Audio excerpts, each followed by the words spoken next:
Dear student, मैं सूर्यकांत तिवारी प्रथमा classes के YouTube channel पर आप सभी का स्वागत करता हूं। स्टूडेंट, मेरा ये बायोलॉजी का दूसरा लेक्चर है और मुझे ये उम्मीद है कि इस लेक्चर को देखने से पहले आप पहले लेक्चर को ज़रूर देखे होंगे।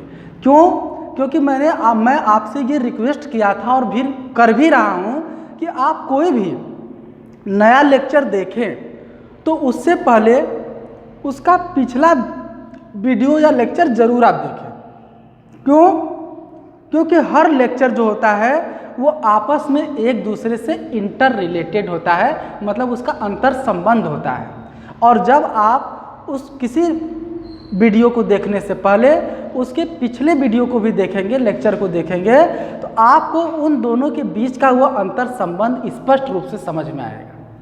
और यही नहीं, आपको वो वीडियो भी अच्छे से समझ, शुरू से लास्ट तक एक चरणबद्ध तरीके से आपको समझ में आएगा। और दूसरी चीज़, आपको मैं वीडियो के अंत में कुछ महत्वपूर्ण सवाल, कुछ महत्वपूर्ण क्वेश्चन दूंगा, हर वीडियो में मैं दूंगा, इसका आप ध्यान दीजिएगा।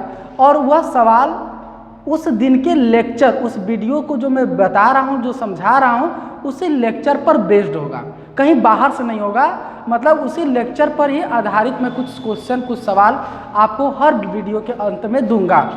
तो अगर आप वीडियो को अंत तक नहीं देखेंगे तो आप निश्चित रूप से उन सवालों का जवाब नहीं दे पाएंगे, जो कि कंपटीशन के पॉइंट ऑफ व्यू से बहुत ही महत्वपूर्ण है। तो आपका तैयारी पूर्ण रूप से हो, आप उन सवालों का अच्छे से जवाब दे पाएँ, इसके लिए बेहद ज़रूरी है कि आप वीडियो को अंत तक देखें और आप वीडियो को लाइक और सब्सक्राइब करना न भूलें। क्यों? क्योंकि जैसे ही वीडियो को आप लाइक या सब्सक्राइब करते हैं, जैसे ही मेरा कोई नया वीडियो अपलोड होगा उसका नोटिफिकेशन आपको मिल जाएगा। तो इसलिए स्टूडेंट, आपसे हम्बल रिक्वेस्ट है कि आप वीडियो को लाइक और सब्सक्राइब जरूर करें और प्लीज़ उसको अंत तक देखें। आइए अब हम दूसरे लेक्चर में कोशिका के प्रकार के बारे में समझेंगे, जानेंगे। तो देखिए, आप यहाँ जान लीजिए, आज हम जानेंगे कोशिका कितने प्रकार की होती है। तो एक बात आप समझ लीजिए कि कोशिका मुख्य रूप से जो होती है दो प्रकार की होती है। कितने प्रकार की होती है? दो। जो कोशिका है जिसको हम सेल कहते हैं, वो कितने प्रकार की होती है? दो। वो मुख्य रूप से आपका दो प्रकार से होती है। और यहाँ पर विज्ञान में आपको मैं एक बात बता दूँ कि जो बायोलॉजी हो, साइंस का कोई भी डिसिप्लिन हो, चाहे बायोलॉजी हो, केमिस्ट्री हो, फिजिक्स हो, इसमें आप जान लीजिए जब भी कोई नामकरण किया जाता है, किसी प्रक्रिया का कोई नाम दिया जाता है, चाहे किसी चीज़ का नाम दिया जाता है, तो आप जान लीजिए उस प्रक्रिया का या उस जंतु का या उसके कुल का जो सबसे महत्वपूर्ण गुण होता है, जो सबसे महत्वपूर्ण लक्षण होता है, वह उसके नाम में ही छिपा होता है। जैसे उदाहरण के रूप में आप लीजिए फोटोसिंथेसिस, इसको कहते हैं प्रकाश संश्लेषण। तो फोटो माने होता प्रकाश और सिंथेसिस माने होता संश्लेषण। मतलब प्रकाश से कुछ संश्लेषित माने बन रहा है, भोजन बनता है। उसी तरह कोशिका का भी दो प्रकार है। एक है पूर्व केंद्रकी या प्रोकैरियोटिक, क्या है? प्रोकैरियोटिक। और दूसरा है यूकैरियोटिक।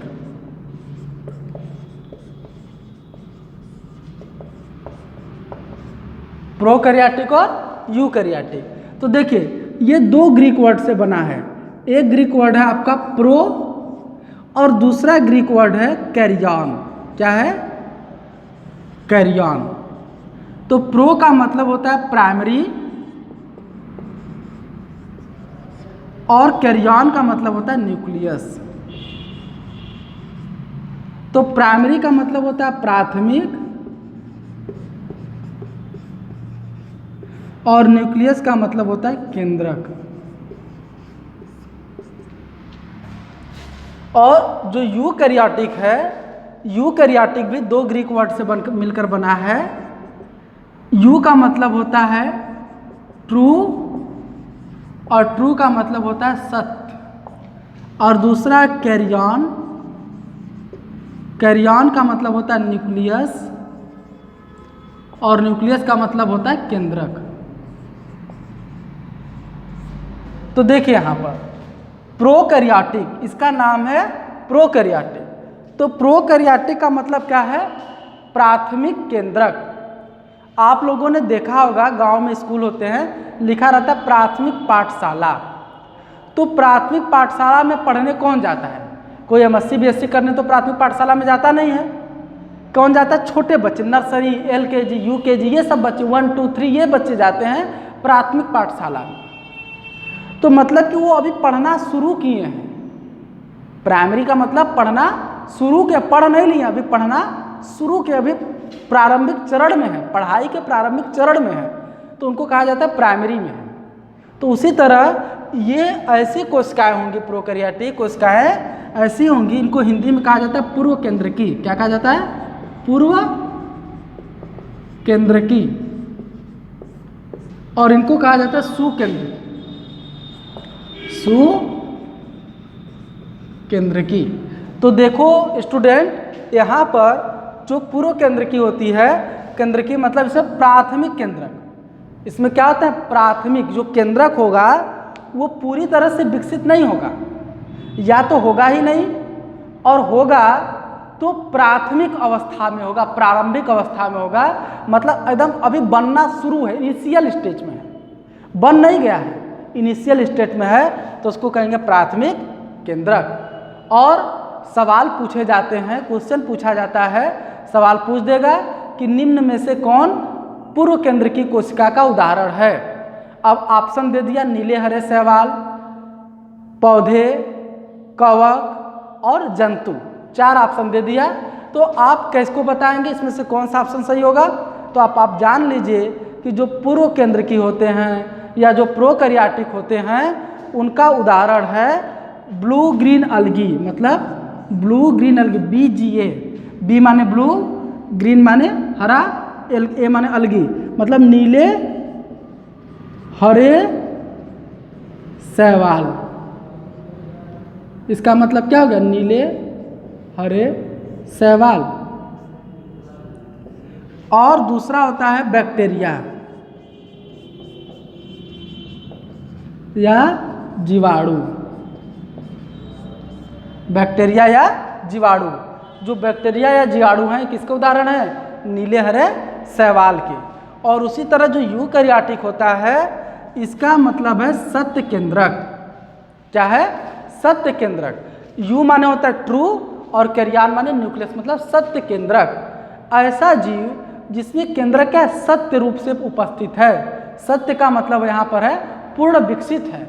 हम देख कर यह कह सकते हैं कि नहीं ये केंद्रक है, यहाँ पर यह स्पष्ट रूप से नहीं हो रहा है, लेकिन यहाँ स्पष्ट है कि नहीं यहाँ केंद्रक है, सत्य है, प्रेजेंट है। तो ऐसे जीवधारी को हम क्या कहेंगे? ऐसे कोशिकाओं को क्या कहेंगे? यूकैरियोटिक। और इसका उदाहरण क्या है? नीले हरे शैवाल और जीवाणु को छोड़कर बाकी जितने हैं सब किसके उदाहरण है? यूकैरियोटिक। मतलब जंतु, पादप, कवक जितने भी हैं, जितने भी हायर एनिमल प्लांट हैं, जंतु हो गए उदाहरण में, पादप मतलब पौधे हो गए हैं, या कवक हो गए, ये सब किसके उदाहरण हैं? सुकेंद्रकी के। तो आप यहाँ ध्यान दीजिएगा कि यहाँ पर कोशिका क्या उदाहरण है। अब हम लोग विशेष रूप से कुछ कोशिकांगों के बारे में देखेंगे, लेकिन उससे पहले कभी कभी कुछ चीज़ें पूछी जाती हैं जो हम लोग एक डायग्राम के माध्यम से समझने का प्रयास करेंगे। लेकिन पहले हम, जैसे कभी कभी पूछा जाता है कि प्रोकैरियोटिक और यूकैरियोटिक दोनों में अंतर क्या है, क्या डिफरेंट है दोनों में, जिससे हम कह सकें कि ये प्रोकैरियोटिक है और ये यूकैरियोटिक है। तो देखिए मैं कुछ अंतर को बता रहा हूँ आपको, आप उसे स्पष्ट रूप से जान लीजिए कि प्रोकैरियोटिक और यूकैरियोटिक कोशिकाओं में क्या अंतर होता है। हाँ तो स्टूडेंट, आप यहाँ 2 कोशिकाओं को देख रहे हैं। मैंने किसी का नाम नहीं लिखा है, लेकिन आप ये समझेंगे कि ये क्या है। देखिए ध्यान दीजिए, ये एक जीवाणु कोशिका है, और ये मतलब जीवाणु कोशिका का मतलब क्या है? एक प्रोकैरियोटिक है। मतलब ये क्या है? ये एक प्रोकैरियोटिक है, प्रोकैरियोटिक कोशिका है। और ये एक पादप कोशिका है, मतलब पौधों की कोशिका है, क्योंकि इसमें बाहर आप एक कोशिका भित्ति देख रहे हैं, ये कोशिका भित्ति क्या होती है, जंतु कोशिका में अनुपस्थित होती है। और मैं आपको बताऊंगा भी, ये हरित लवक है जिसके वजह से पौधे क्या करते हैं, प्रकाश संश्लेषण कर अपना भोजन स्वयं बना लेते हैं। तो ये दो चीज़ें जो हैं ये मुख्य रूप से पादप की कोशिका में पाई जाती हैं, जंतुओं में नहीं पाई जाती हैं। मतलब ये है तो यूकैरियोटिक, लेकिन यूकैरियोटिक में भी कौन सी कोशिका है, पौधों की कोशिका, पादप कोशिका है। तो आपका ये क्या होगा, यूकैरियोटिक। यूकैरियोटिक मतलब प्लांट सेल है, यूकैरियोटिक में आपका प्लांट सेल है। तो देखिए अगर हम देख रहे हैं इसकी संरचना, पहले इसको हम देखें, संरचना अगर एक बार देख लेते हैं तो हमको इन दोनों के बीच का अंतर पता चल जाएगा कि इन दोनों में क्या अंतर है। तो देख रहे हैं आप यहाँ एक जीवाणु कोशिका में ऊपर की तरफ ऐसे लंबे लंबे धागे की नुमा संरचनाएं पाई जा रही हैं। इनको हम फ्लैजिला या कसाव कहते हैं। क्या कहते हैं, कसाव, इसको कहा जाता है कसाव। और आप देख रहे हैं कि इनके पूरे शरीर पर भी धागे नुमा संरचना है, लेकिन उसकी लंबाई कसाव से छोटी है। इसको कहते हैं पच्छमाव।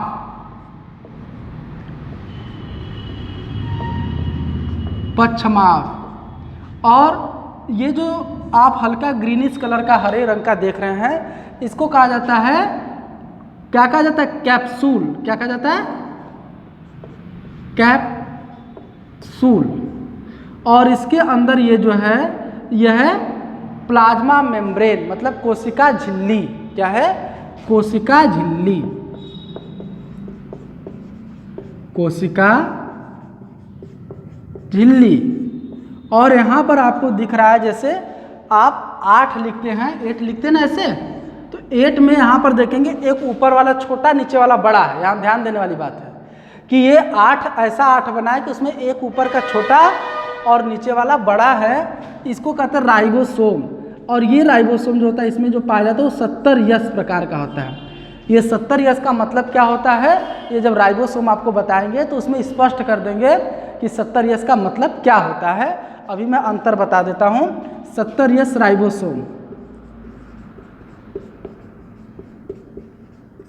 और इसके बाद इसके अंदर ये जो तरल पदार्थ भरा होगा इसी को कहते हैं कोशिका द्रव्य। क्या कहते हैं, कोशिका के अंदर भरे जाने वाला द्रव जो है वो क्या होगा, कोशिका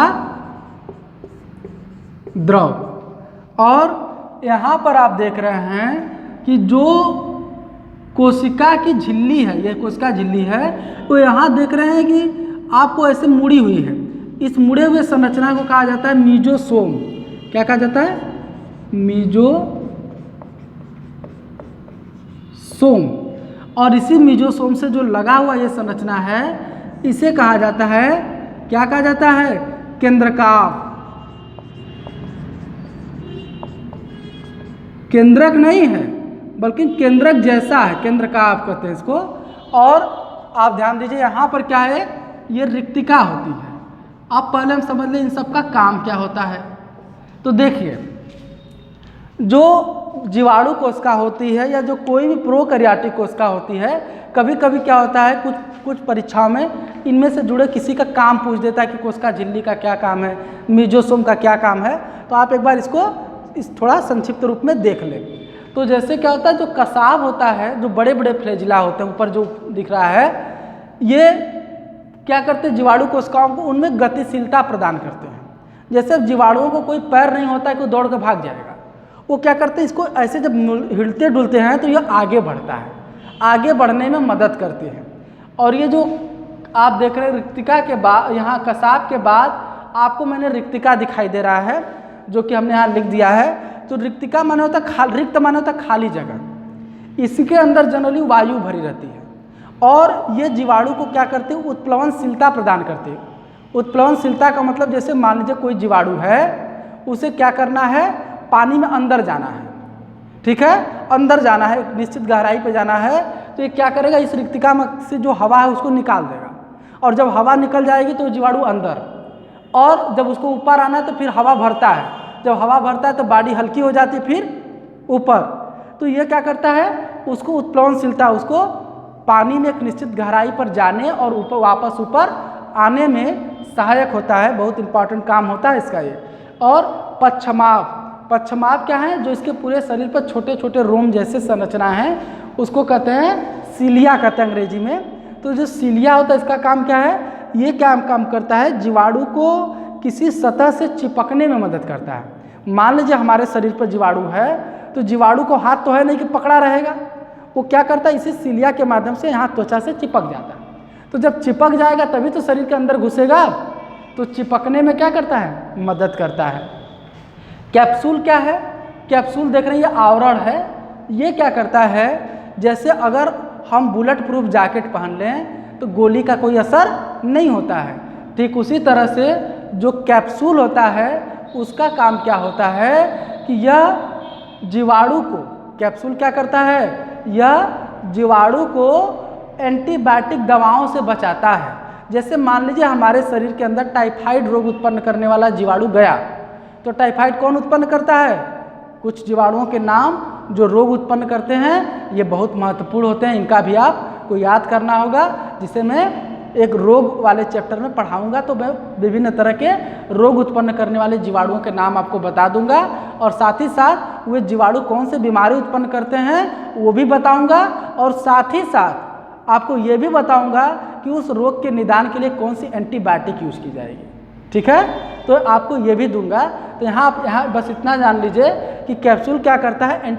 जैसे मान लीजिए टाइफाइड उत्पन्न करता है सेलोमोनेला टाइफी नामक जीवाणु। मान लीजिए वो जीवाणु हमारे शरीर में गया, तो हमारे शरीर की भी रिस्पांस होती है, उसमें इम्यूनिटी सिस्टम में ऐसे फाइटर मौजूद हैं जो उसको मारने का काम करते हैं, और वह एंजाइम क्या करती है?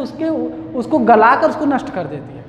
लेकिन उसके पास अगर ये कैप्सूल है तो कैप्सूल को हमारे एंजाइम भेद नहीं पाते हैं, और जब भेद नहीं पाएंगे तो जीवाणु वहाँ जाएगा लेकिन वो मरेगा नहीं और बीमारी पैदा कर देगा। तो अब उसको मारने के लिए अलग से बाहर से दवा लेनी पड़ती है। तो उसके साथ साथ आप देख रहे हैं कैप्सूल का काम क्या है? एंटीबायोटिक दवाओं से इसकी रक्षा करना। और यहाँ दिख रहे कोशिका झिल्ली, ये आंतरिक आवरण होती है, और ये कोशिका झिल्ली जगह जगह पर ऐसे मुड़ी होती है, और जहाँ मुड़ी होती है उसको मीजोसोम कहा जाता है। मैं आपको स्पष्ट रूप से बता दूं कि जैसे बहुत सारे कोशिकांग होते हैं, जैसे माइटोकॉन्ड्रिया, गोल्गी बॉडी, इसमें मैंने नाम लिख दूंगा इसमें मैं, तो ये सब इसमें अनुपस्थित हैं।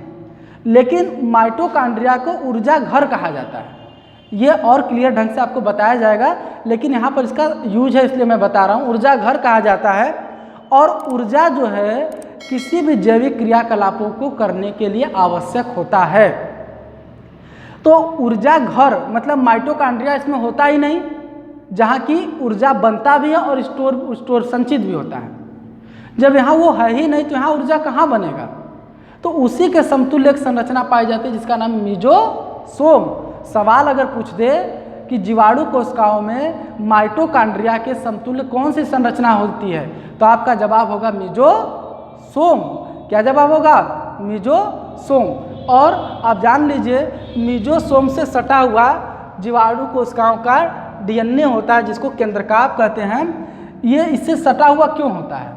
क्योंकि देखिए यहाँ ऊर्जा बनती है, और जब एक जो डीएनए होती है उस डीएनए की संख्या को द्विगुणित होने के लिए ऊर्जा की जरूरत होती है। तो बगल में ऊर्जा बन रही है और इसको जरूरत है ऊर्जा की, तो यहीं से खट से ऊर्जा इसको मिल जाए, इसलिए इससे चिपका हुआ होता है। तो और ये आप समझ गए एक जीवाणु कोशिका के बारे में। और अगर हम यहाँ पादप कोशिका की बात करें तो देखिए बाहर सबसे जो आवरण इसको कहते हैं कोशिका भित्ति। क्या कहते हैं? कोशिका भित्ति। ये भित्ति जो होती है, पूछा जाता है, सवाल बहुत ज़्यादा पूछे जाते हैं कि कोशिका भित्ति किसकी बनी होती है, तो आप बताएंगे सेलुलोज की। किसकी बनी होती है? पौधों में सेलुलोज की, पौधों में सेलुलोज की। कवक में पूछा जाएगा तो सेलुलोज नहीं, वहाँ काइटिन की बनी होती है। तो सेलुलोज की बनी कोशिका भित्ति। उसके नीचे एक और आप आवरण देख रहे हैं, इसको कहते हैं मध्य पटलिका या मिडिल लेमिला। अंग्रेजी में कहते हैं मिडिल लेमिला, हिंदी में कहते हैं मध्य पटलिका।